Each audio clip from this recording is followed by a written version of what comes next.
Thank you. Good morning. As you said, I'm Manuela from University of Calabria, Italy, and I'm presenting this work, this contribution. This is a joint work with Federico, Benassi, and Gerardo Gallo from the National Institute of Statistics and with Annalisa Busetta from University of Palermo. Well, we all know, as we are here in this conference, that all the European countries are characterized by a strong territorial heterogeneity. There are some territories which are subject to depopulation and some others which are interested by a growth and of population and a concentration phenomenon. Both concentration and depopulation actually have some negative social and economic effects, such as that the European Commission has posed the interest on having balanced population growth as a factor to enable population to have a safer and development. Italy is a perfect example of this heterogeneity because in Italy we have some areas with a more dynamic demographic pattern and many others which are experiencing that so-called demographic malaise. So we concentrate in Italy because, as you can see from these maps, which present the average annual growth rates, the number of municipalities which are experiencing an intense or light demographic decline is really growing over time, while the number of municipalities who experience a light or intense demographic growth is really shrinking. So in this contribution, which is actually a work in progress, I want to underline this. We are trying to answer to two questions. The first one is the average annual growth rate affected by spatial autocorrelation? Well, this question may seem tautological because from the maps I have just presented, it is evident. But we want to measure the spatial autocorrelation through some more refined tools. To answer to this first question, we have made a lot of different estimations here. I'm going to present a part of our work in which we have calculated the global and local Moran index on data stemming from Italy and focusing on the annual demographic growth rates in the 4 time intervals that I've shown in the previous maps. What comes from this analysis is that the global Moran index is always positive and pretty high. And this shows that there is a positive spatial correlation within the municipality, which means that the areas of growth and decline are clustered, especially clustered. And moreover, we have calculated the local version of the Moran index, and we have classified the Italian municipalities in these categories. High municipality means that we have a municipality in which the growth rate is high and growth rate of the surrounding municipalities, neighboring municipalities is high as well. Low is the opposite situation, which means that the municipality has a low growth rate and the neighboring municipality have a low growth rate as well. So high and low are positive correlation, while the situation low-high and high-low are negative correlation within the municipality, within the local Moran value of the municipality, because it means that the municipality has a low value and neighboring municipality have a high, and vice versa. What we can note from these maps in the 4 periods of time is that while in the period from 1981 to 1991, the high spots, which we call hot spots, are concentrated mainly in the urban areas. This is Naples, this is Rome, this is Milan, while the cold spots, low correlation, are more spread in the country, and they follow mainly the happening, you see, the internal area, the mountain area, and so on. In the last period, we can note that as the urbanization processes has gone farther, the high spots have included also the municipalities in the surroundings, in the neighborhood of the big cities. And so these high spots have enlarged. And also the cold spots have become more present in the country, and they interest mainly the internal area, mountain area. And one exception to this pattern is the Trentino Alto Adige. Up here, you can see there is a red spot. Trentino Alto Adige is a mountain region, but it is one of the richest regions in Italy. So it has a very high social and economic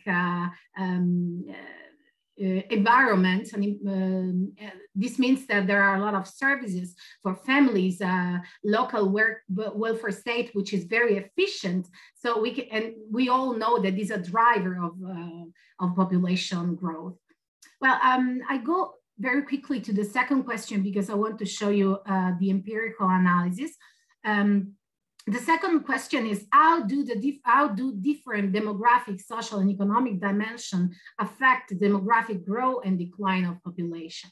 To answer to this question, we rely on a spatial Durbin regression model, which is a model recently introduced, proposed by Elrost in 2013, and it has been recently used to describe the mortality patterns in Italy, Young et al. In 2019, and in 2020 from Cutuli and Salvati to describe the spread of COVID-19 in Italy. To the best of our knowledge, this model has never been used to describe the patterns of population growth and decline in Italy. We concentrate in this model on the annual demographic growth rates at a local level in the last period of time that we have individualized from the previous maps, so in 2011, 2019, and we rely on a set of covariates stemming from the census, from the Italian census at 2011. Before showing you the results of this model, I want to spend a few words on our analytical strategy, because for the sake of brevity, I will present just the result of the spatial Durbin model, but we have actually estimated many other models, because we first estimated an all LS model. We all know that this model allows us to discuss the coefficient of the different independent variable, but it does not account any kind of special links. So we moved to spatial models, and we have estimated the SEM, the SAR, and the SDEM models, and we decided to present these spatial Durbin models because it has proved to be the best one from a substantial and on a formal point of view. And I'm going to explain what I mean. From a substantial point of view, this model allows us to distinguish for each covariate included in the model, the direct and the indirect effect. This means that the indirect effect represents the how a dependent variable has an effect on the, an explanatory variable has an effect on the dependent variable of a specific region. In our case, is the municipality. While the indirect effect measures how the explanatory variable in other regions, so in the neighboring regions, have an effect on the dependent variable of each municipality. So it can be considered as a spatial spillover effect. So this model allows us to measure both this effect, the direct and the indirect ones. Moreover, this model, and this is actually also in the SAR model. The SAR model allows us to distinguish this effect as well. But the most important innovation of the spatial Durbin model is that it allows us to include not only the spatial lagging of the dependent variable, so to measure if there is a spatial diffusion problem, pattern at the level of the dependent variable, but also the spatial lagging of all the independent variables. So this seems to be the best model to describe the spatial patterns of growth and decline in Italy. Also, from a formal point of view, this model has proved to be the best one compared to the others because we calculated a lot of measure and indexes, the usual, such as the AIC and some other measures about heteroskedasticity and multicollinearity, and this model has proved to be the best one. So, as I said, our dependent variable was the annual average growth rate at each municipality, the period 2011 and 2019. And we included in the model many covariates referring to year 2011 across 5 dimensions, which are those that the literature review has proved to be important in defining the population growth and decline of territories. These dimensions are the demographic one, social dimension and mobility, employment, economic productive environment, and school infrastructure. For each dimension, we have included some variables, and these are the results of our model. This is, as I told you, a work in progress, so we are still trying to model and to better the spatial patterns in Italy. But what we do find from this model, first of all, we can appreciate the direct and indirect effect of each covariate. I want to focus on the most important results. For instance, here, the first 2 variables that measure the demographic structure, it is evident that the percentage of children less than 6 years old has a positive effect on the population growth, both direct and indirect effect, while having the percentage of people over 65, which is an indicator of the aging process, as a negative effect. But to make everyone understand what this direct and indirect effect means, I want to concentrate on this value, the value of primary school, which is actually the coefficient which has the highest magnitude in the model. Well, in this case, the direct effect is positive, while the indirect effect is negative. This is really informative because these values say us that having a primary school in the municipality has a positive effect on the population growth of that municipality, while having primary schools in the neighboring municipality has a negative effect on the growth of the municipality. So these values really show us what the direct and indirect effect can tell us. Also here we can observe the values of the lagged variables. The lag coefficient rho, which refers to the dependent variables, show us that there is a spatial diffusion process, which means that the variation of the dependent variable in each municipality is affected by the variation of the dependent variable in the surrounding and neighboring municipality, but also the values of the lagged. Manuela?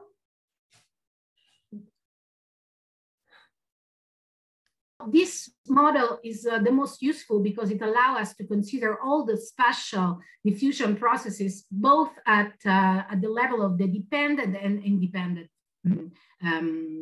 Manuela, please wrap up. Your time is up.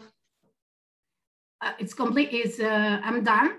Yeah, quickly wrap up the last slide. Yeah. Okay, I'm done anyway because I didn't hear the 2 minutes you gave me. I'm sorry. Well, the conclusion, we can figure some policy implications from these studies because as we have seen, school is very important, and further developments, we have just accessed data from the intersensual, which will allow us to distinguish the natural and migration component of the growth. So we still want to work on our models and provide more detailed information on these spatial patterns. Okay, thank you.